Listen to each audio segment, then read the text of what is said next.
An unexpected call breaks into Marinette's routine and forces her to drop everything.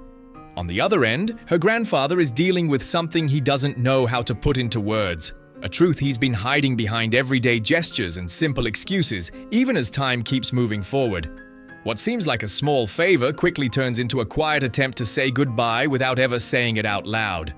Between recipes, memories, and shared moments, Marinette can't quite grasp what's really going on, while her grandfather searches for a way to explain it without shattering the fragile calm that still remains. But when the words don't come in time, the consequences show up in other ways. And in the middle of it all, Marinette will have to face a reality she can't change, no matter how hard she tries. Je m'appelle Marinette.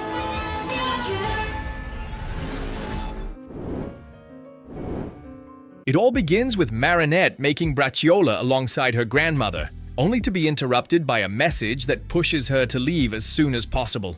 She hops on her motorcycle and speeds over to Roland's house. When she arrives, worried, she asks what's going on. Roland tells her to change the TV channel, which doesn't sit well with Gina, who immediately shows her frustration. He could have easily done it himself with the remote. She asks if he's joking, and he admits that he is before finally telling her why he really called. He knows it's the end.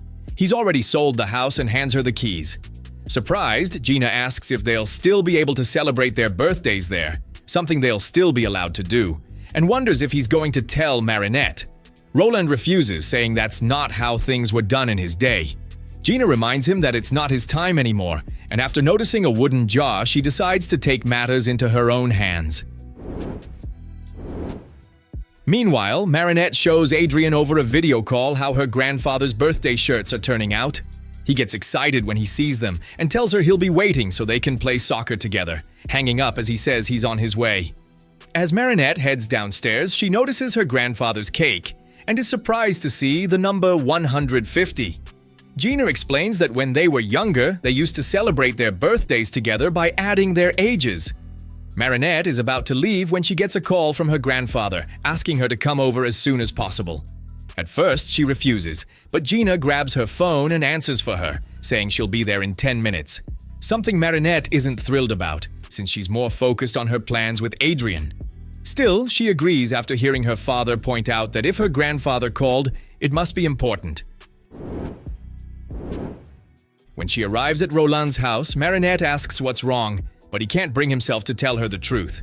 Instead, he dodges the moment and says it's the perfect time to teach her how to make croûte parisienne. Marinette asks if it'll take long since she still has plans with Adrien, but her grandfather insists it will take as long as it needs, and that he has to teach her now, or never. Reluctantly, she agrees and starts following the recipe. As he guides her through it, he talks about how he understands that things change, how his Minitel used to be the best thing, letting him know everything. But now that phones have taken over, it's not the same anymore. The old gives way to the new. He asks Marinette if she understands, but she really doesn't. As they continue cooking, he tries to explain it better, telling her that one day the Minitel won't be there anymore when he wants to see it again. And when that day comes, she shouldn't be sad. Still anxious to leave, Marinette rushes through everything, but her grandfather keeps asking for more ingredients while continuing his story. He explains that the Minitel has lived a full life. But now that its system no longer works, it can finally be put away in its box. Marinette thinks she understands at last, but she doesn't. She assumes he just wants to fix his old device. Marinette finishes the recipe and is about to leave when her grandfather finally decides to be honest.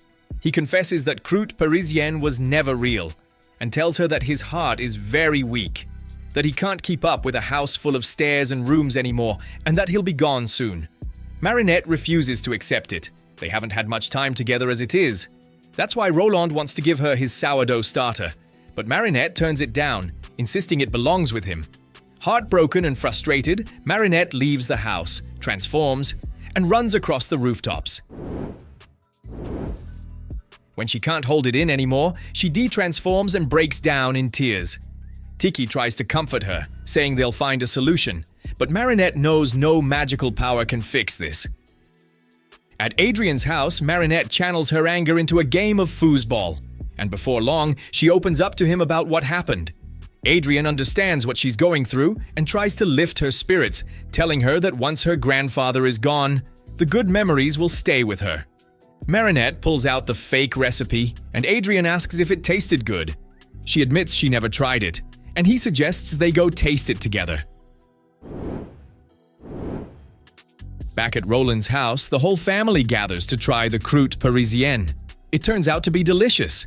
Everyone is enjoying themselves, and Gina begins reminiscing about the past, which deeply moves her. Soon after, the cake is brought out, and both birthday celebrants get ready to blow out the candles. But Roland overexerts himself and starts to lose his strength. Seeing this, Tom rushes to carry him to his bed, while Roland insists he can manage on his own. Left alone in the living room, Gina finally breaks down in tears. Out of nowhere, she's akumatized. Chrysalis knows exactly when to step in and promises her the power to return to whatever age she wants, transforming her into Rigenerazione. Joyeux anniversaire, Rigenerazione. Roland comes downstairs for a glass of water and finds her standing in the middle of the living room. Without hesitation, she tells him she can take him back to his 20s and instantly rejuvenates him. When her son refuses to go along with it, she does the same to him, taking it so far that she turns him into a baby. Rigenerazione drags Roland into reliving his youth against his will, while Marinette chases after them as the others stay behind to take care of Tom. Rigenerazione takes Tom to a party, but when the DJ refuses to play the song she wants, she ages him on the spot and takes over. Not long after, Ladybug catches up and tries to stop her, only to be struck by a beam that makes her slightly older. Rigenerazione manages to slow her down and keeps going with Roland.